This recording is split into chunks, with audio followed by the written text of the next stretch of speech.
I'm Dr. Mark Weatherall, consultant neurologist at Charing Cross Hospital, and I'm going to be telling you how to spot the symptoms of exploding head syndrome.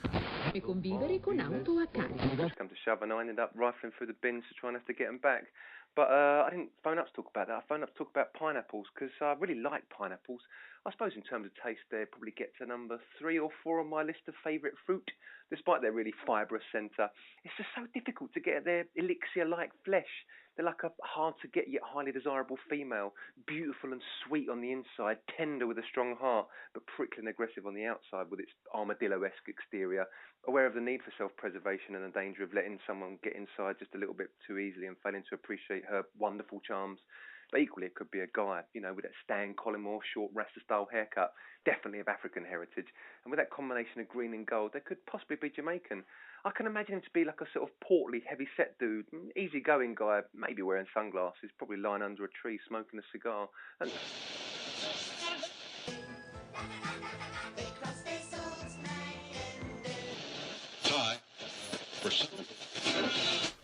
Well, I think he's totally unnecessary. But I mean, what was your boyfriend in prison for? I don't know, murder or... Murder? Bang to rights, murder. Well, I mean, that's quite a serious offence. I know. You know? That's true, yes, give you that. Thanks. And how long's he going to be in prison for? In for life. He's never going to get out, right? Never. Ever, at all. Okay. I've said that ever enough, haven't I? I think so. So basically your boyfriend's never, ever going to come out of prison, I mean. Well, there must be a way round this. I don't think there is. There must be a way... There's not. Oh, I know, it's a tough old world, isn't it? Anyway, we move on to David in Wood Green, and he wants to talk about rodents. So what you been seeing out on those mean streets of Wood Green there, Dave? I've been coming home late at night and seeing a lot of roadkill. Oh, what, like dead animals by the side of the road? And I've told my son that, you know, I'd pick some up and we could cook it and eat it. Oh, so it's like pre-planned roadkill? No, it's just that... You go out murdering animals with your son? Yeah. Go on. And he said about squirrels, he said he couldn't eat them because he's got a nut allergy. I didn't know whether it would still have it in its system. That's not a bad question, actually. I suppose it all depends on how you cooked it. Well, I don't know. But, I mean, you did kill it and clean it and cook it properly, though, right? No. What'd you do? Just chuck the squirrel on the bonfire and hope for the best? Oh, no, that weren't dead, no. What, you fed your son a live squirrel? Yeah. That's bollocks. I see a beaver the other night going into the train station. A beaver? Yeah, which is very strange. That is very strange. Yeah, I don't know if you've seen one. They're quite funny. They sort of waddle. So you see this beaver waddling near the train station? No, it went into the train station. What, did it get a return to Shrewsbury? Shrewsbury? No. What ticket did it get then? None. The ticket office weren't open. Ian, you're a really, really weird caller. Oh, thank you. And next up on line 7, we've got Elsie from Bournemouth. Hello, Elsie. Hello. Oh, hello. Hello. Oh, sorry. That's all right. What are you up to, Elsie? I'm just looking for things. Anything in particular? I spend a lot of time looking for things. What were you looking for just then? Charger to charge up my phone. Oh. Did you find it? No, but never mind. So what do you want to say then, Els? Yeah? Yeah, I've got to go now, sorry. Okay then, bye. Time to change the subject now. I put a job advert out a couple of weeks ago looking for a producer for this radio show, and I should have someone coming in shortly for an interview. Oh, here he is now, actually. Nick, his name is. Hello there, Nick. Hello. Come in, sit yourself down. Thank you very much. My pleasure. You okay? Yes. Excellent. So when we spoke on the phone last week, I told you to prepare a pitch about radio, about how much you love radio. Did you do that? Yeah. Okay, then go on then. Do you know, there's this device, right? And it brings you news, it brings you discussion, it brings you information, it brings you weather. They've just invented it. Well, that's great. What do I read? No, you don't read it. No. I have to watch it on the telly. No. The incredible thing is, listen to this. You can read the newspaper, and you can watch the television, and you can be on your tablet, and you can be on your computer, and it all happens. In fact, it can come out of your computer, and it can come out of the telly, and it can... No! Yeah, I'm telling you. What's it called? It's called radio. It's called what? Radio. Wow, Nick, that was a really impressive pitch. Now let's talk about your skill set. What sort of things do you know how to do? How to manoeuvre prams away from potential kidnappers, how to keep a baby safe and entertained on a plane. Well, that's very interesting, but I'm not sure how useful that's going to be on a radio station. What sort of training have you had? Taekwondo self-defense training. Yeah, again, that's not really a desirable skill for podcast. You done any sort of courses or lessons? Lessons in how to use an Aga. A day at a racetrack learning how to control a skidding car. Yeah, you're not really convincing me, to be honest with you, Nick. What else do you know how to do? How to whip up an apple and plum crumble, leek and potato soup. Oh, I love plum crumble. If you could just tell me about one more thing that you know how to do to win me over. And how to make a fancy dress costume out of the father's old shirt and turn it into a craft apron. Now that's what I was looking for. So what are your interests outside of work, Nick? I'm mildly interested in Luxembourgish politics. Nah, not that interesting. You got anything else? Banning old boys over there to run off with their pension. That's more like it. You're going to fit right in here, Nick. So tell me about your plans for the future. I'll just go and collect my money, my JSA, my job seekers. I'll get a couple of other benefits. I'll bang up the girlfriend. We'll have a baby. We'll get a bit more cash. Might get a council flat and we're done. Oh, Nick, you sound perfect for this. I think I'm going to offer you the job. Have you got any questions that you'd like to ask me before we start working together? Yeah. Go on. Do you like fish and chips? Yeah, it's all right. What fish do you choose? Sometimes I choose a Savoy or a bit of cod. Typically, how much do you spend on cod and chips? I don't know, £4.50, £5? That's a really unusual selection of interview questions there, Nick. My turn to ask the questions now. You've had a look at the contract, you've read the terms and conditions, everything to your liking? Unless I'm driven by a 25-year-old blonde Swedish woman in a brand new Bentley convertible, I feel quite ill, so that's what management have to facilitate by Thursday. I'll be honest with you, Nick, I don't think that's going to happen. You're making me ill again, oh dear God. All right, I'll see what I can do. I can't promise it'll be a Bentley, though. It might be a Mercedes. Just not comfortable being driven in a Mercedes. I need a Bentley. I panic that I'm not in the back of a Bentley. All right, fucking hell, you win. A Bentley it is. Listen, Nick, this is how it's going to work. You're going to take over the whole show, okay? You're going to take the callers, you're going to answer the calls, you're going to speak to them. Any problems, I'm just going to hang back here and supervise, okay? So who's the first caller up? Alan in Harrow. Good luck. Hello, Alan. Nick, No, you'll be Alan, I'll be Nick today. yeah. I've just had a stroke, so I'm a little confused. So sorry, sir. I'm so sorry. Nick, I'm not really sure it's going to work like this. Why? Why? Because you just insulted a stroke victim. Listen, let's change up the format of the show a little bit. You introduce the callers, and then you tell me what questions to ask, and I'll ask those questions to the callers. How does that sound? Oh, right, okay. Great. So who's our first caller going to be? Shakila is in Romford. Hi, Shakila. Hi. Shakila. So, Nick, what should be my first question to Shakila? Do you like fish and chips? Do you like fish and chips, Shakila? I love fish and chips. I grew up in East End of London. Next question, Nicholas. What fish do you choose? Yeah, Nick, I'm getting a bit of a deja vu sensation here. Look, the fact of the matter is that we have to have this conversation. All right. What sort of fish do you choose, Shakila? Cod. Oh, a woman after my own heart. Another question, Nicholas. Typically, how much do you spend on cod and chips? Yeah, Nick, I was led to believe that you were a heavyweight journalist. I didn't realise that your line of questioning was going to be quite so fish and chip based. Have you got any questions that aren't directly linked to traditional British takeaway food? No. Okay, in that case, I'll tell you what we'll do. You just introduce the callers and I'll do the question, okay? Yeah. Listen, Shakila, I'm sure you don't want to speak about this nonsense all day unless you've got some sort of exciting fish and chip fact. I'm pretty much certain that the fish and chips actually came from Jewish migrants that came and settled in the East End of London. No, I wasn't actually expecting a response to my inquiry for a fun fish and chip fact, but thanks anyway, because I think you phoned up to talk about British values. I'm 35 years old. I've grown up here all my life, and I'm pretty certain that British people don't want to be called British just because of football and fish and chips. Yeah. So what makes you British? What makes me British? Yeah. I don't know, the fact that I've grown up in this country, it's been very tolerant towards me. And your family, I'd imagine. Maybe not my family. My dad came here when, or maybe in the 40s or the 50s, I think it was. Oh, yeah. We grew up with petrol bombs. Doesn't sound that tolerant, to be fair. We grew up with poo through our letterbox. With what? Poo through our letterbox. Oh, that's unfortunate. I often wondered about that shit vandalism thing because pooing through a letterbox is logistically quite difficult. There was a black kid in my class and he told me that he went home from school one day and someone had daubed a giant swastika and shit outside his house. I remember thinking to myself at the time, I wonder how they did that. Was there two of them and one of them sort of manoeuvred the other one around like his arsehole was a giant crayon? Or did he shit in a bag and apply it like he was icing a cake? We used to always have police staying over our house, but they used to love it because my mum used to cook a nice curry. I hope it wasn't a poo curry. Thanks for the call, Shakila. Who we got up next on line 7, Nicholas? Well, Neil's in Woolwich. And what does Neil want to speak about? The distinctive aroma of cat's pee. Really? I'm serious. That's a weird subject. Hello, Neil. Hello. Hello. I'm sorry, I'd just like to say that I'm a long-term listener. Thank you very much for having me. Oh, no, it's my pleasure.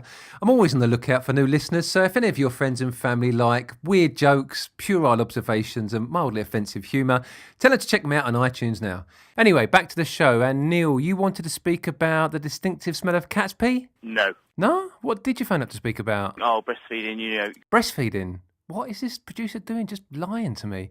Anyway, go on, Neil, it's all yours. Talk to me about breastfeeding. Well, I mean, my personal view is that at the end of the day, it's like, you know, people think, oh, breastfeeding, you know, you can see a bit of boob out in public. People turn their nose up it. I wouldn't turn my nose up at it. At the end of the day, what you've got to realise is that it's a thing that a child needs. You know, without the milk that the breast gives, this is good for the child. This is what the child needs. This is about the child living. Well, mate, calm down. This is the natural nutrition for life. This has gone through like thousands and millions of years. And I can see why some people go, oh, no, I don't want to see that. Not me. But at the end of the day, sorry, it's not for you. Damn. This is for a young child that needs to grow up with, you know, and be healthy. This is what the child needs. Were you breastfed, Neil? Yes. Up until what age? Look, I'm going to be honest with you now. I breastfed till a very late age. I mean, I breastfed, till about, this is embarrassing, but I'm going to tell you this. I breastfed till I was about 14. 14? You breastfed until you were 14? I did, yes. Wow. Okay, now, I know it's a late age, and but the thing is, I was very close to my mother. Pal? And, you know, I mean, you know, I'm 35 now. Pal, is that you? Let's put that aside about me breastfeeding until 14. Definitely not. Where did your mum do it? Well, we had a canteen area, and behind the canteen area is where all the food was made. And behind that was a little office. And, yeah, she used to do it there. Cool. Like a sort of mini dairy. It was very difficult. I mean, my mother had to make 3 to 4 trips a day. Wow, her tits must have been exhausted. She lived about 15 miles away. It was very difficult for her. She actually became a member of staff just so she didn't have to keep driving. What, like a dinner lady or a milk monitor? Yes. And now that you're all grown up, what sort of interests have you got? Getting your booby out in public. Oh, yeah? Booby milk. I can see a pattern forming here. My mother's breast. Well, there's a surprise. Call me strange, but that's just how it happened. You're really, really, really strange. Who's up next, please, Nick? John's in Stansted Abbott. And what does John want to talk about? Why it's so difficult to fall in love with the Chinese. I don't think I can believe anything that comes out your mouth anymore, Nick. It was John in Stansted Abbott. Hey there, John. Morning. You didn't really call up to speak about how difficult it was to fall in love with the Chinese, did you? No. No, what a surprise. So what did you call up to speak about? I've got an endless fear of having bad breath. You've got an endless fear about bad breath. Whose bad breath are you thinking about? My bad breath. Oh, you're worried about having bad breath. That's correct. And what kind of things do you do to try and combat this halitosis? I have a tube up my arm so that the people next to me don't smell me just in case they got bad breath, and I've been quite obsessed with it. What the fuck are you talking about? Well, I have a tube from my mouth up my sleeve and out so that I breathe into it in case people next door to me smell bad breath. Wow, you're really weird. I thought that badger guy was mental. You seem to be sniffing a lot as well. What's that? You got a cold? That's correct. So go on then, John. Tell me more about your bad breath experiences. My worst fear, I always have to stand downwind of people, and if I'm in the cinema.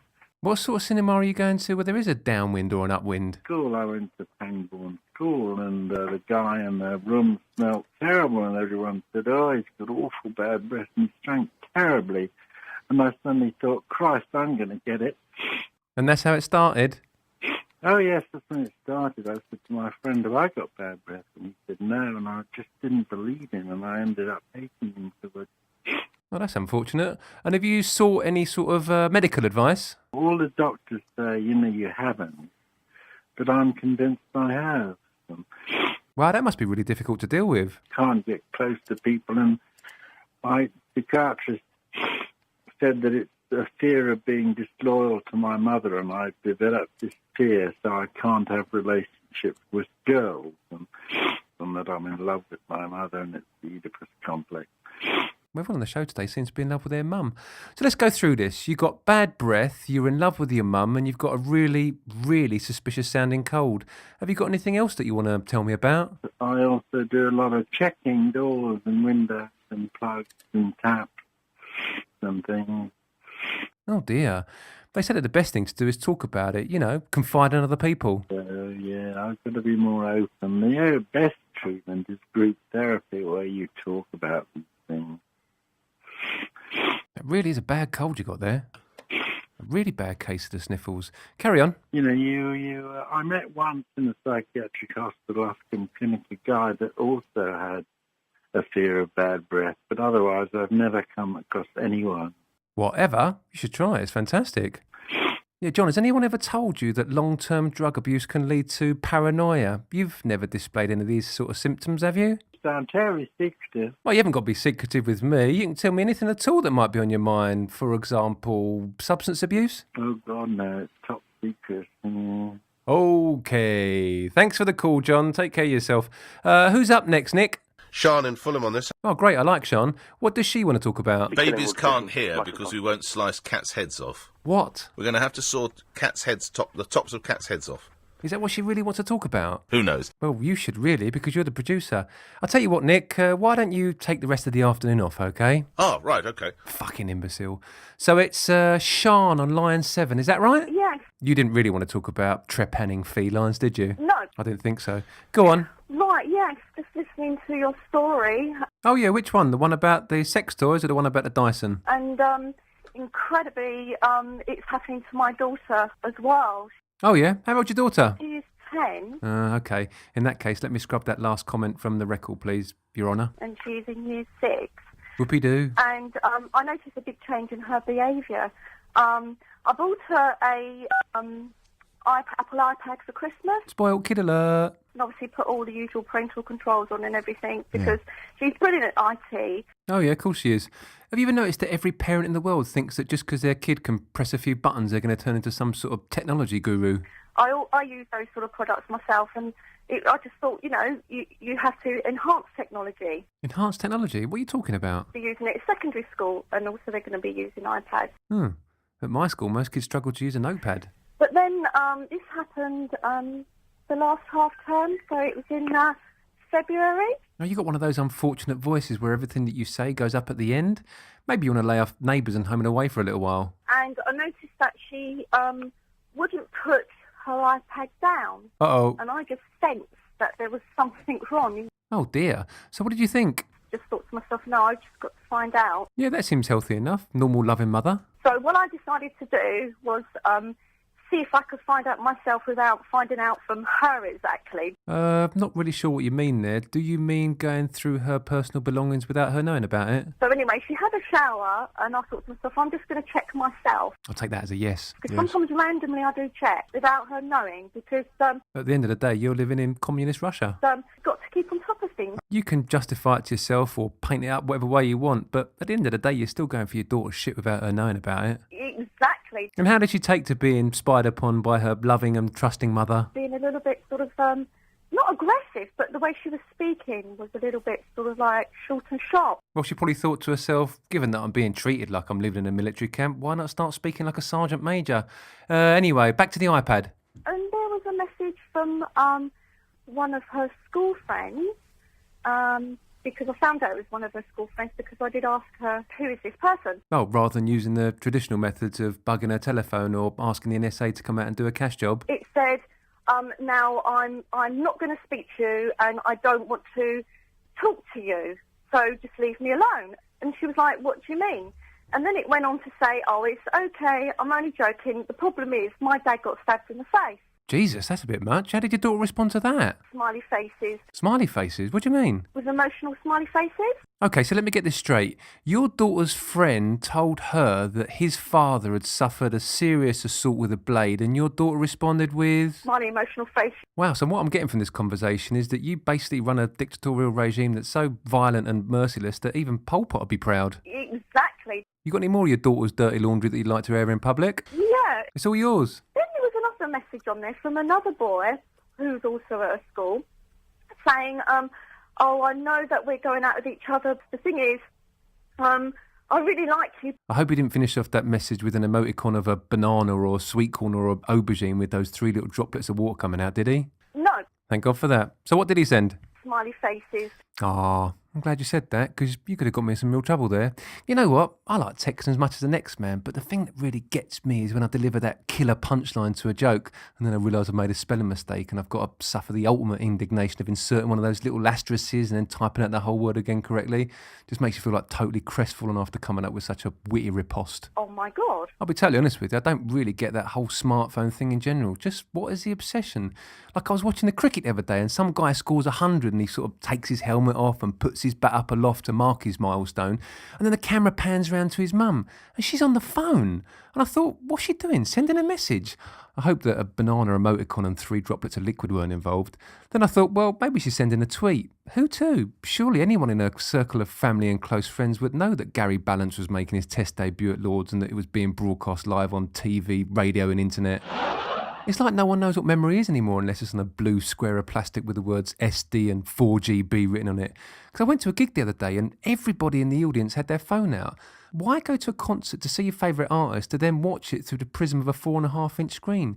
You could have just stayed at home and watched it on YouTube the next day. YouTube, why do advertisers still persist in making adverts that are 30 seconds long? Haven't they clocked on that no one voluntarily watches them after the first 5 mandatory seconds? Because all this technology stuff is supposed to make our lives easier, more efficient, but in reality it just serves to irritate and annoy me. Like, since when did passwords need to be a combination of small and capital letters, numbers and punctuation marks, a combination that hasn't been used in the last 12 months and doesn't contain the same character more than twice in a row? It's like I've got to break the Enigma code every time I want to log into vegetableforum.com. And then the computer tells me that I've got my password wrong and proceeds to interrogate me for 2 minutes for intimate details of my private life, like my mother's maiden name. And then it's got the gall to tell me that I'm wrong and I don't know my mother's maiden name. And I'm like, how the fuck do you know? You've never even met her. I did not understand you. Because my computer generally talks to me like I'm an imbecile anyway, patronising me and treating me like some stupid old man by saying stuff like, are you sure you want to log out? Yeah, I'm sure. Who are you to question my authority? Or, you must log off in 2 minutes. And I'm like, hang on, who's in charge here, me or you? Or the brusquest of the lot, when they don't actually bother to phrase a question, they just put in a selection of words with a question mark at the end. Save changes. Listen, mate, I'm British, you can't be so direct. I need a little bit of softening up before you can get to the point. How about, listen, I was thinking of saving these changes that you made here. What do you reckon? Or better still, would you mind awfully if I possibly saved just a couple of these changes that we might have made to this document, please? I think my Apple Mac's making me a bit paranoid anyway, making me question every single move that I make, like whether it's better to go back 10 spaces with a cursor and have a bit of an edit up of a word, or just retype the whole word in its entirety.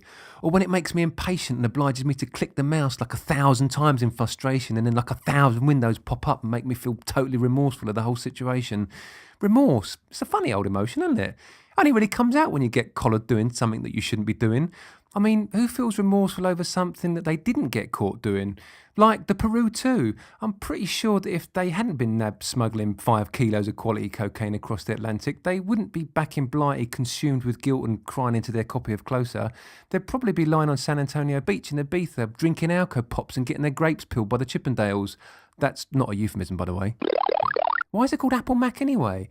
Microsoft, that's a good solid name. Micro sounds sort of techie and soft sounds sort of, well, softwarey.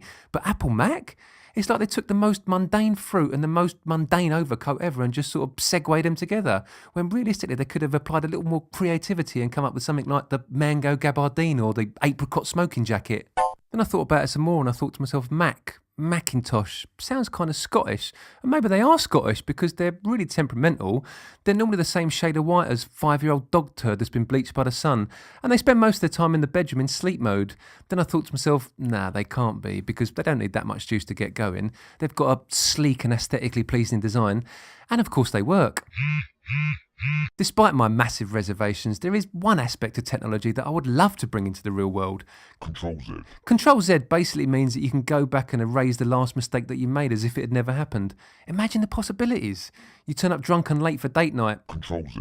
Ask your Spanish girlfriend that if she's so concerned about her appearance and spends around about 2/3 of her life in the bathroom shaving her legs and waxing her bikini line, why doesn't she pay a little more attention to her bushy armpits and Tom Selleck-like moustache? Control Z. The awkward moment when you, in a inadvertently tell your boss at a drinks party that you think his wife's so ugly that if you were her father, you probably would have slapped the mother, thrown her in the bin, and then spent the next 18 years bringing up the placenta as your own child. Controls it. Texting your brother to tell him that you're coming over to watch the game and that you're going to bring a pack of Heineken with you, and your autocorrect changes it to a pack of hermaphrodites. The look of disappointment on his face when he opened that door. I did not understand you. So I suppose in conclusion, I generally treat my technology like a badly behaved child. I start off by shouting and admonishing, then I move on to pleading and reasoning, before deciding the only real course of action to bring it into line is to give it a smack. You mean struck? You don't mean smack as in the drug? Are you still here? I thought I told you to go home about 8.5 minutes ago. Will you promise to ring me again? Fuck off. Grilla de Spizzler Show.